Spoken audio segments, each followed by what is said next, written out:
Back to Chelsea for a moment. I want to pronounce it right. Cherki. Is it pronounced Ryan Cherki? Cherki, yeah. Very talented player. I've read some stuff that Frank Leboeuf has said about him, that he's already one of the best in his position in the world. He truly believes. But another young talent that Chelsea are now heavily linked with. What's your understanding of that and other incomings at Chelsea, which seem to be a little sparse, if that makes sense? There doesn't really seem to be a lot going on. It feels like a lot of clubs are struggling with the incomings right now. But yeah, Cherki to Chelsea. Yeah, so the interest has been there for a while. To be fair, he's bang on profile. He's a 19-year-old. He's attacking midfielder. He's versatile. He's already got like 100 games of top level football under his wing at Lyon. So there wouldn't be that many doubts about him being able to cut it at Chelsea. If you actually watch him, honestly, he's an unbelievable footballer. He's got very, very quick feet. He's got an ability to exploit space in a way that very few players his age would be capable of in men's football. He's got a fearlessness about him too, which I think would serve him well. It would actually be, he's a little bit like Hazard, to be honest. Like he's a bit Hazardish, but what's good about him is he does like to play centrally, but can play out on the flanks too. So there are a lot of boxes that are ticked. The only thing I'd say about Cherki is that it's probably the thing that Chelsea just don't need right now.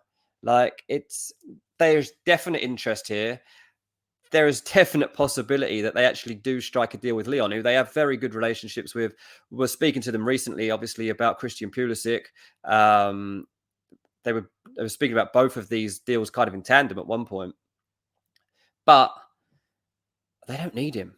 They really don't. Like Chelsea have already got players that can play in a similar way to this. Even Nkunku, like Nkunku's probably a player that's further along than this. If you're going to play Cherki as like a 10, honestly, I just don't think that there's that much need for it right now. Chelsea are just crying out for this central midfielder that they're not getting through the door. And I'm sure we were going to talk about Caicedo anyway, but we might as well address it while we're talking now. It's just going so slowly, and that's not always a bad thing, because what we're seeing is Chelsea negotiating in the dark, if you like. They don't want this played out publicly. They don't want this being a repeat of what Arsenal did, when it was like bid rejected, like everyone being like, why are they offering such low money? Like, you're just going to wind them up. Brighton get rattled. They don't want to speak to you anymore. Chelsea didn't want to go through any of that. So they've tried to be respectful, especially knowing that Brighton are very good at getting what they want. Like, they will price players at top end of the market and usually come close to getting it. Obviously, Alexis McAllister got out for cheap because he had a clause. But if you haven't got a clause, you're usually going for top end money. And Caicedo and this £100 million price tag, I didn't think they would be this stern about it. I thought they would use it to then dip under that. But they're not actually doing that at the moment. Like, they do seem intent that his value in this market is £100 million. And Chelsea aren't getting to that level at the moment, and they're not really showing much intent to actually get there. So it'll be interesting to see whether they can manage to make a breakthrough. I actually sent a message to someone just before we were coming on here, so I better check whether that's come back. But what I would say is that if they don't get that done reasonably soon, they have to start looking at alternatives, because they don't have anyone to go alongside Enzo who's got proven ability in that league, and Chelsea already struggling in that area. Well, you know what? We were obviously quite damning about Man United earlier, and I understand it. You've got to move forward with the number 9 and Onana. But I also look at other clubs in this way as well. Look, Liverpool have signed 2 midfielders, but they need more. Arsenal have kind of got 2 deals done for Rice and Timber. They're not in the squad yet, but they're kind of the only ones who I look at and say they will be in for their pre-season tour. So, they're not due back now anyway because of their international commitments. So there's not really an issue. But kind of when I look at everybody else, it's almost an element of the Kovacic has gone into City as an example, but there's still a lot of question marks over a number of their players. Spurs have signed a couple of unknowns, and Maddison. I do feel like isn't to deflect from Man United. There needs to be an increase now from the top 6 clubs when it comes to their incoming, because pre-season's begun. The Premier League is just under 3 weeks, just over, sorry, 3 weeks away from beginning. Yeah. So they come, and I know that not all deals are done by the start of the season, but I do feel like there's a lot of work of incomings to be done now. Chelsea are massive, Man United massively. I think Liverpool still need a little bit more. Spurs need a lot more in terms of if they want to compete. That is, if you get where I'm coming from, and it just feels a bit. I don't know what the word for it is. Everything just feels maybe it is, as you say, the negotiations are being done in private. Maybe they're not updating the media. Maybe they're putting a complete shutdown on this and a complete blackout on the news.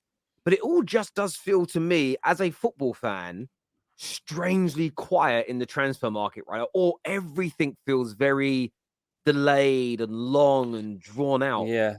I honestly think it's got a lot to do with what's going on in Saudi Arabia. I think they've rocked the game and they've rocked the Premier League. And there are players that were not expected to be leaving Premier League clubs that have gone or are going. And there are players that were being targeted by the Premier League that have now been taken over to Saudi Arabia. So, I mean, at Chelsea, you could use the example of N'Golo Kante as the best one. You know, he came through last season, like began to become part of things again. Chelsea were like, okay, we'll stick with him for one more. And then he's swept away, goes to play for Al Ittihad, who no one had heard of like 3 months ago. And that's it. He's gone. And you're like, oh, well, we'd already agreed that Kovacic wasn't going to be part of things anymore. Mason Mount's leaving because we didn't, negotiate that as we perhaps otherwise would have.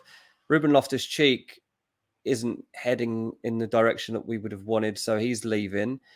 And suddenly you're like, okay, well, we've still got Conor Gallagher. And then they start talking about players like Santos as like, oh, he might be ready. Let's talk him up for a bit and make sure there's good noises around that in case he has to play.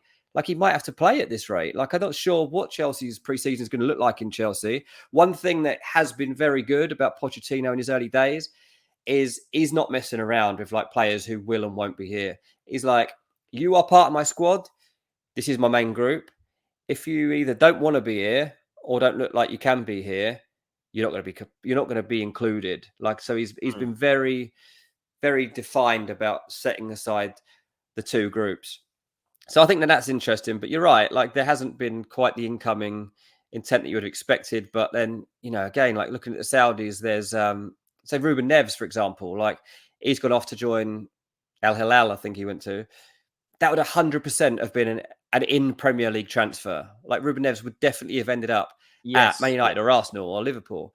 So little things like that do make a difference. And I think that's probably as part of it. Yeah, no, I understand where you're coming from. This super chat says, and this is why the Premier League is officially a farmers' league. The top 6, apart from City, aren't serious. Our signing should have been done, have been in by now. But I don't think that's anything to do with being the farmers' league. Man United's situation is to do with. So there's a really interesting article about Man United's FFP situation that's worth reading. I was reading about it a little bit earlier on today, and essentially, when you sort of break it, when you break it down, like Premier League clubs and under sustainability and FFP rules are allowed 15 million losses over a 3-year period. However, they can have losses up to 105 million permitted as long as there is a 90 million pound difference is covered by secured funds from the club's ownership. So it means your owners like investing money in you. This is an example about Man United. And our owners in 17 years have not invested a penny. So all it would take right now for Man United to not have FFP problems would be 90 million pounds to be invested by the billionaire owners. And by the way, with how much money our owners have got, 90 million pounds is pocket change. They are worth tens of billions, right? 90 million is not a lot of money to them. They could stop this overnight if they wanted, but they don't, which is why I say to fans, we've got to take action. But I don't think it makes the Premier League a farmers' league because the Glazers are not investing money into Man United, personally. No, and actually, you say no one's serious about things but City, but you think, well, look, City have a model whereby it's actually quite different. They're very good at selling players, to be fair. But then if you look at what they've tried to do in the transfer window, like City looked at getting Bellingham, didn't get him, looked at getting Rice, didn't actually go through with that. They've lost Ilkay Gundogan. He was one of their best players from last season. They've signed Kovacic, but that's not necessarily a like for like. Now, Gvardiol was talked up, but if you were to flip it, I don't think there's any problem with the Gvardiol deal at all. I think that it will happen, but you could be like, well, they haven't signed him. Like, it's no different, really, to the fact Man United haven't signed Onana. And that's the one thing I would say. I'm frustrated that Man United's business isn't done yet. Not because I think we're acting. The Glazer situation and the fans doing something about it can happen. That's a separate conversation.